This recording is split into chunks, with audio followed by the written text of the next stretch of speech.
Emeka, Nkechi, Philomena, and Pius, it's time we have a family meeting. Because you're walking around. Meanwhile, stress is showing you shaggy. Can you remember that time you went to write the exam and all of a sudden you cannot remember what you wrote? That's stress. Or you just finished long project and immediately after the project, bam, admission inside hospital. It could also be a sign of stress. Now, I hope you know that stress will attack your immune system, it will attack your memory, it will attack your health, it will attack your brain, and so no part of your body is immune from stress. But now the question is, can you avoid stress? No. As long as you are alive in this God's green earth, you are going to be under one level of stress or the other. So the best thing you can do for yourself right now is to know how to manage it. And that's why we're making this video. And for those of you that don't know, this is the International Stress Awareness Week, where we share tips and tricks so that, stress can stop showing us shaggy. And let me not do advert. This particular episode is proudly sponsored by Astamin. Astamin is my go-to supplement that is filled with amino acids and multivitamins to help my body repair and recover. First of all, what is stress? This stress that everybody is talking about. It is simply your own body's way of responding to an event or condition that it thinks is going to harm your life. Just imagine that you are about to enter your toilet and shit. As you're about to sit down, you see this huge anaconda in your toilet bowl. You that they have been begging to go to gym, all of a sudden you're running 440, your heart is racing, bam, before you know what's happening, you're outside the compound shouting for everybody to hear. You see, all that thing that happened in that particular scenario is basically what we call stress. And there are three kinds.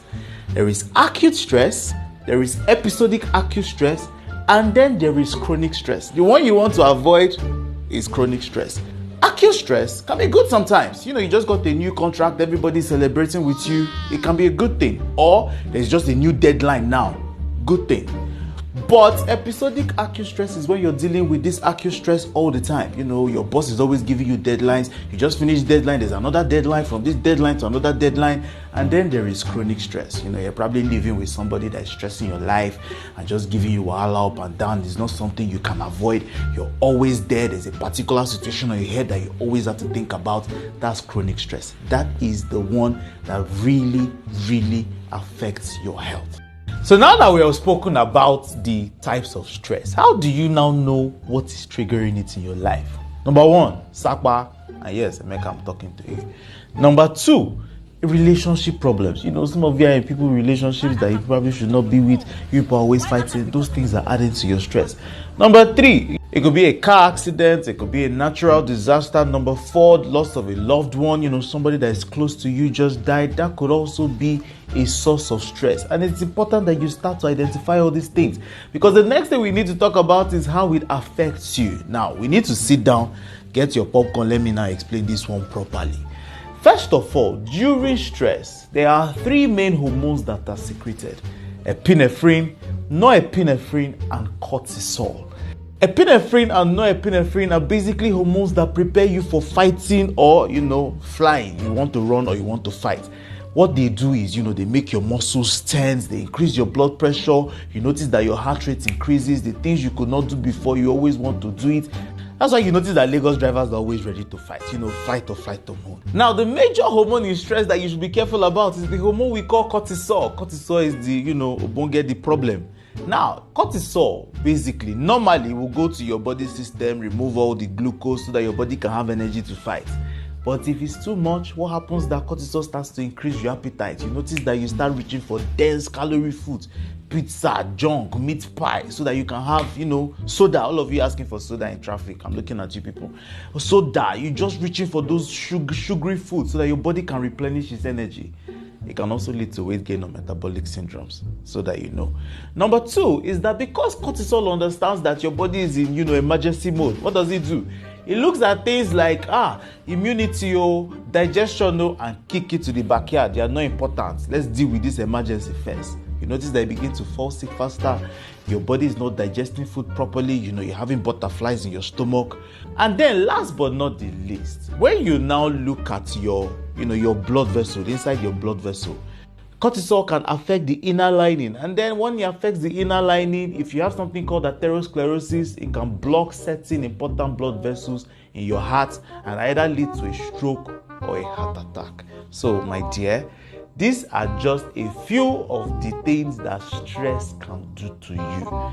Now, how do you now manage it? Number one, first of all, you need to understand that there are certain things that are out of your control. Because the weather is bad, they've told you that your flight will be delayed by a couple of hours. But no, you start shouting, do you know how much I paid for this flight? You're increasing your blood pressure by yourself. No matter the kind of shout you shout, you're not going to make that flight earlier or later. So relax, or you're in traffic. And you understand that this traffic, Google Map has told you that it's 24 hours. You people are going to be stuck in this traffic. If you like, press your horn from now to tomorrow. It's not going to make the traffic move faster. So relax. There are certain things that are out of your control. The more you keep responding to these things physically, emotionally, psychologically, the more you're going to increase your stress levels. Number two, please exercise. Some of you will see people that are on the slim side in the gym and be asking them, do you want to disappear? What are you looking for in the gym? No. Please, some of us are there because we are dealing with stress. Now, how does exercise help stress? When you exercise, your body releases certain hormones we call endorphins. They are hormones that make you feel good. Some of us will not do drugs, so the only way we can get our high is through exercise. So please go and exercise. It will help you. Number three, you need to eat healthy. It's not just akpu and fufu that is food, or as long as it's large on your plate, that means you're eating healthy. It's a lie. There are different classes of food that will also help your body fight stress better. Whole foods, vegetables, and the rest. If you're like me, you live a busy lifestyle and sometimes you cannot really get food, make sure you're getting your daily dose of histamine. It's also going to help you fight stress. And then connect to people, talk to people. Sometimes some of us know how this thing is doing us and we just want to share, because a problem shared is a problem half solved, except you're telling it to your village people. So find people in your corner, talk to them, share your problems, and what you will notice is the more you talk about it, the better you feel. And last but not the least, please practice meditation. Sometimes just lie down and just be in the moment. Because we live in a fast-paced world, everybody always connected to different things at different time. You want to find out what's happening in Sudan, another one wants to find out what's happening in Pakistan. You want to find out, too many bad news. Sometimes just switch away from everything, take a while, and just be in the moment. Understand where you are, practice mindfulness, and just be in the moment.